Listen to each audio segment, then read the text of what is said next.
I wanted to start this out because Harold Dunning, resident of Loveland, historian, mountaineer, he was a guide on Long's Peak back in the early 1900s, 1920s, 1930s. And I got to be very good friends with Harold. And Harold is in part responsible for this club. Because Harold said to me, Harold and I became good friends and we swapped climbing stories. And Harold said to me one time, "You have learned your craft as a mountaineer very well, and you have a responsibility now to share it with other people." And this club is a part of that responsibility. Paul Cragen and I started the club in February of 1978 to share the mountains with people, share nature. And I think it's safe to say that over the years, the club has made a difference in quite a few people's lives. I know it certainly has in mine. As a matter of fact, if you'd have told me 40 years ago that I would be standing here tonight talking or doing a 40-year presentation, I'd have said you were crazy. But it means a lot to share the mountains. It's a legacy that we need to pass on. And with all the technology overlays that we're faced with today, and the younger generation looking at their phone a lot, I think it's very important to try and reconnect people back to the natural world again. So you can thank Harold in part for the fact we're here tonight. Some of the early members that helped. This guy here is Paul Cragen. He was a young attorney in Loveland and did some hiking and climbing with him. That's Paul on top of Mount Bierstadt in the wintertime with my dog George. And he did all the paperwork that made the club legal. You have to file the paperwork. This gentleman here, Fred Krause, was the baling wire and bubble gum that held the club together for many, many years. Some of the older members, I'm sure, will remember Fred. He was priceless, just always there when you needed him. This is Fred in an outing, which you'll see some more pictures of later, down in the San Juans. And that's Tea Kettle Mountain up there in the background. Rather interesting little mountain. Jerry Portugal was another member and a past president. And he was so enthusiastic. It was always a delight to have Jerry on a hike. Unfortunately, Jerry's not with us anymore. So that's Jerry on the West Gemstone, scrambling up the West Gemstone. And here's some others, folks. Go. Nick Brandt. Nick was one of the original members and climbed Round Mountain 2,000 times or something like that, I don't know, and was the Round Mountain Trail boss. And we're very fortunate tonight to have Virginia Brandt, Nick's widow, is sitting over the table. Wave, everybody. Thank you for coming. Next. Dan Delorier. He lives out of state now, but he was one of the original members and led a lot of hikes in the early days of the club. Next. Nancy Cobb. Some of you will remember Nancy. She was, "All right, people." That's the thing I remember most about Nancy. But she was certainly enthusiastic. She took the flag, by the way. She borrowed it from me because she went to the Everest Base Camp. So that flag has been to the Everest Base Camp. But I told her to bring back a picture of it. She didn't do it. Is she still alive? I don't know whether she is or not. I haven't seen her for a long time. Okay. Okay, here are two people that have contributed to the club. Yeah. I didn't even try to put all the stuff you guys have done for the club over the years, but thank you. Next. Ev Carlson. He was worked with Nick on Round Mountain and also did all the nature trail work by himself. And we're very lucky tonight. Ev is with us. Wave, Ed.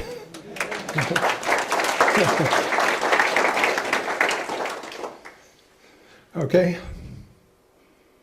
Anybody seen this guy? John was one of the original, not an original member. I think he joined 4 years after the club started, something like that.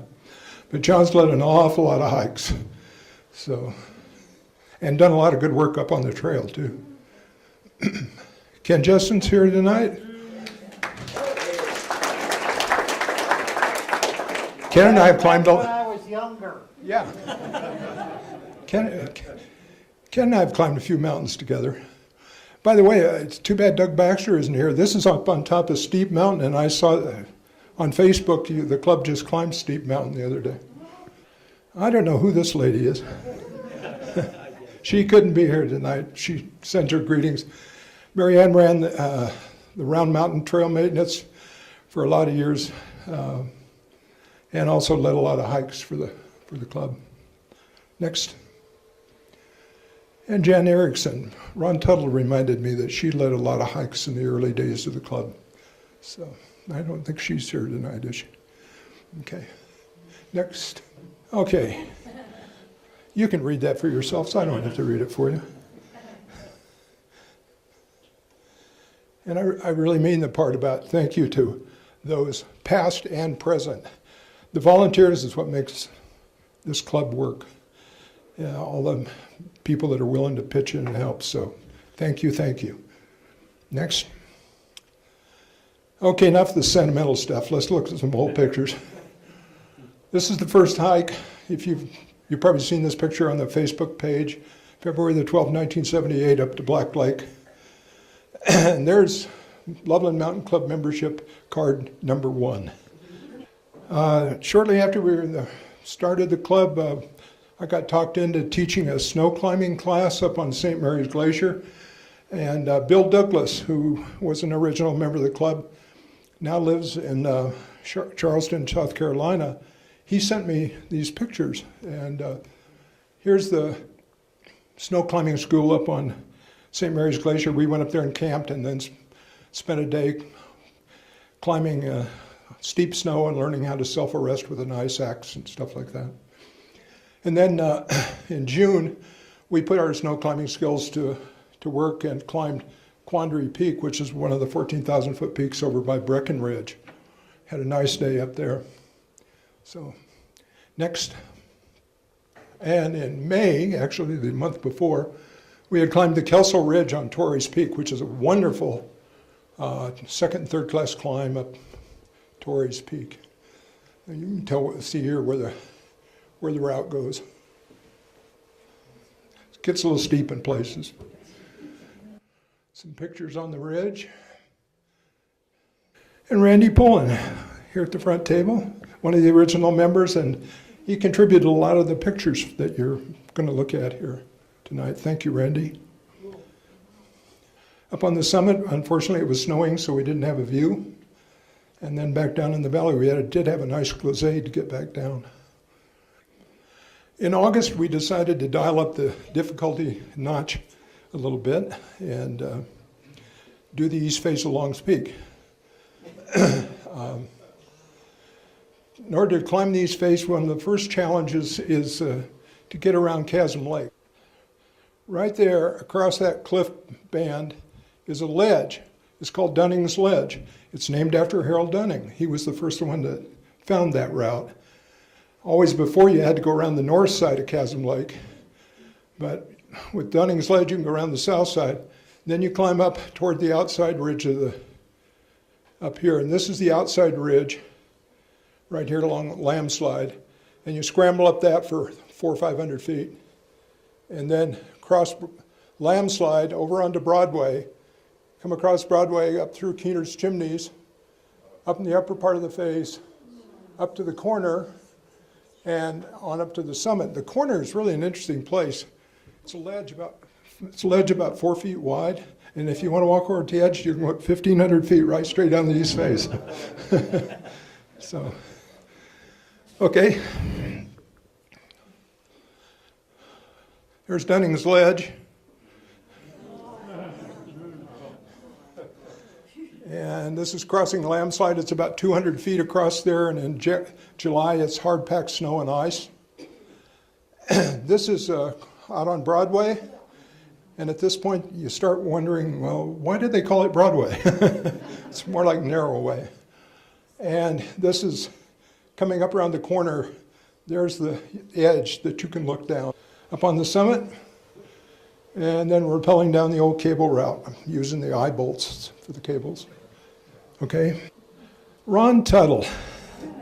Here's another original member.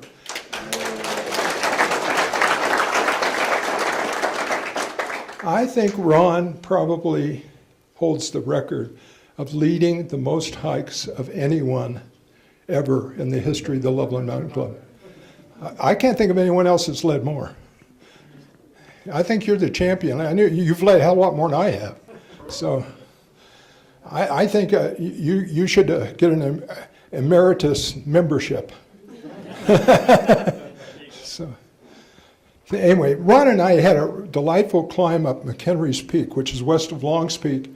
And it's actually one of the more difficult 13ers in Rocky Mountain National Park. You come up here and up to Stoneman Pass and then up the ridge to the summit. We had a nice time going up, but when we started down, the weather was getting a little iffy. Give me one click here.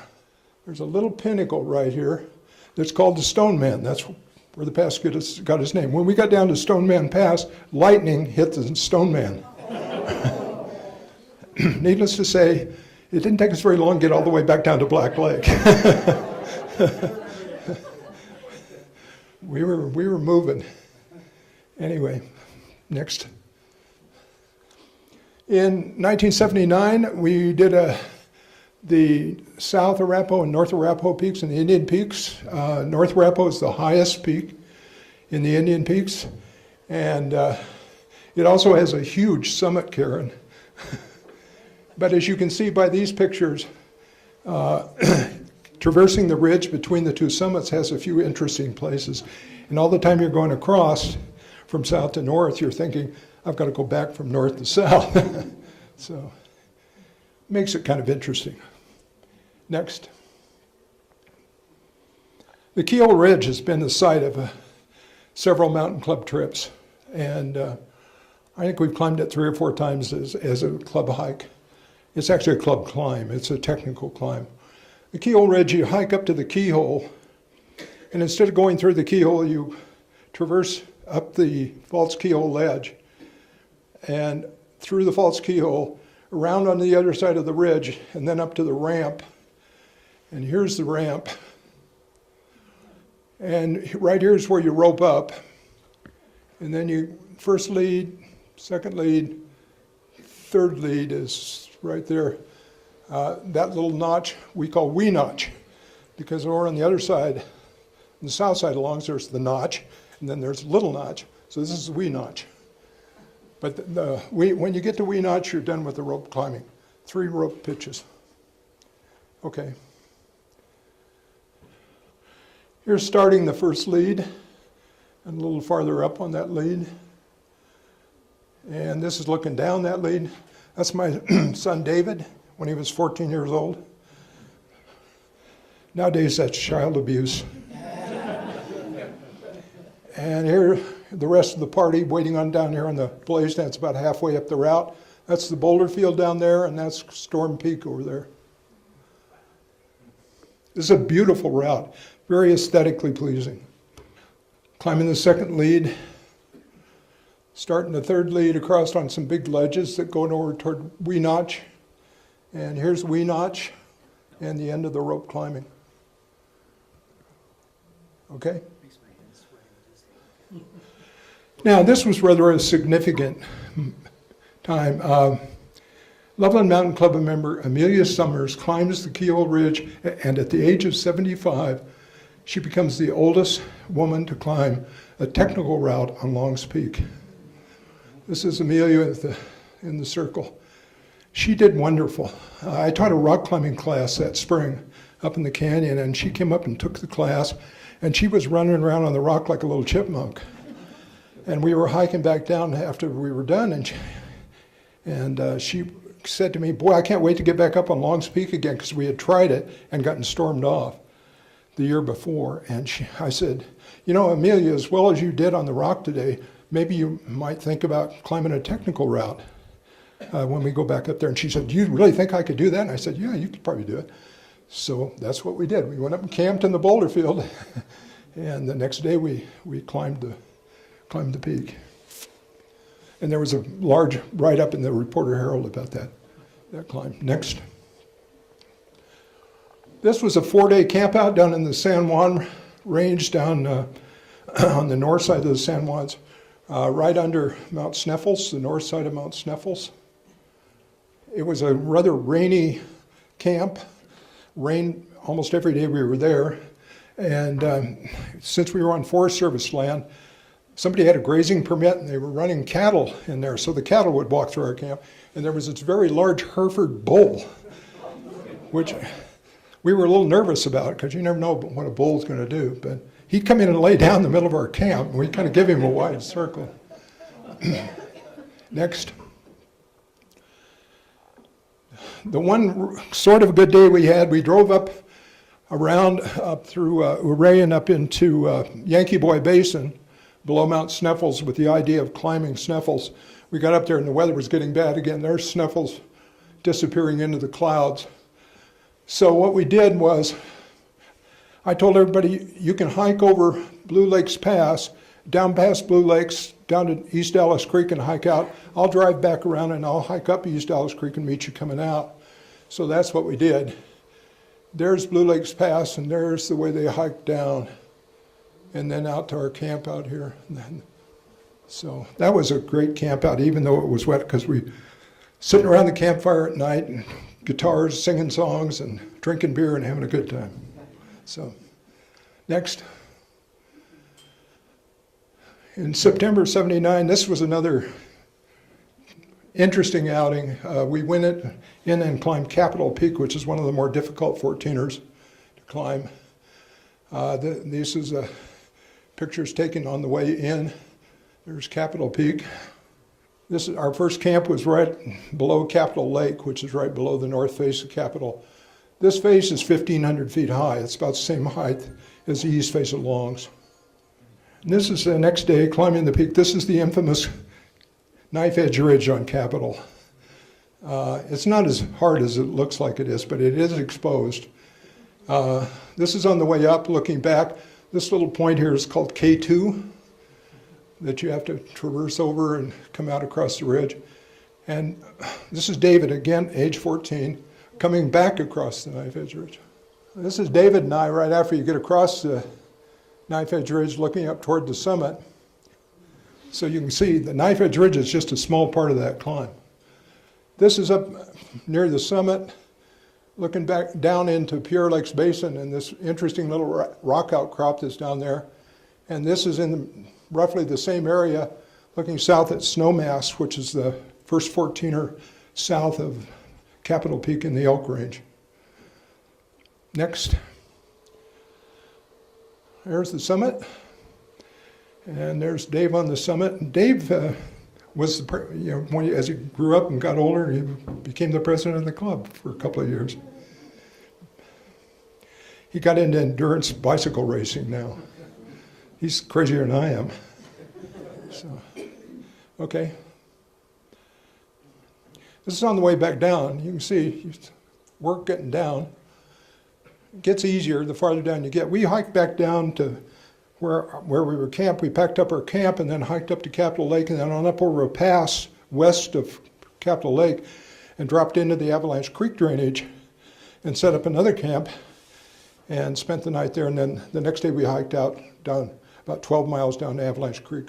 Okay, there's our second camp, and this is hiking out down Avalanche Creek. There, the fern is higher than your head in there. It's really an amazing valley. Next. Okay, if the club's hiked 2 hikes per week for 40 years, we've done over 4,000 hikes. If we've done 4,000 hikes that average at least 5 miles, we've hiked over 20,000 miles, which means we only have about another 5,000, and we've gone all the way around the earth. If we've climbed an average of 1,000 feet on the hike, then the club hikes have climbed a total of 4,160,000 feet in the 40 years of existence. I think we give ourselves a hand for that. Thank you, Ron, for helping me figure out those numbers. I'm not a mathematician. Next. Here's our little flag. Here it is on top of Denali at 20,310 feet. On top of Mount Whitney in the Sierra Nevadas, the highest point in the lower 48. At Badwater, the lowest point in North America, in Death Valley, 282 feet below sea level. At Panorama Point, the highest point in Nebraska. On the summit of Devil's Tower in Wyoming. And there's Amelia on top of Long's Peak with the flag. And last, a word of wisdom from the great philosopher Dr. Seuss. You're off to great places, today is your day. Your mountain is waiting, so get on your way.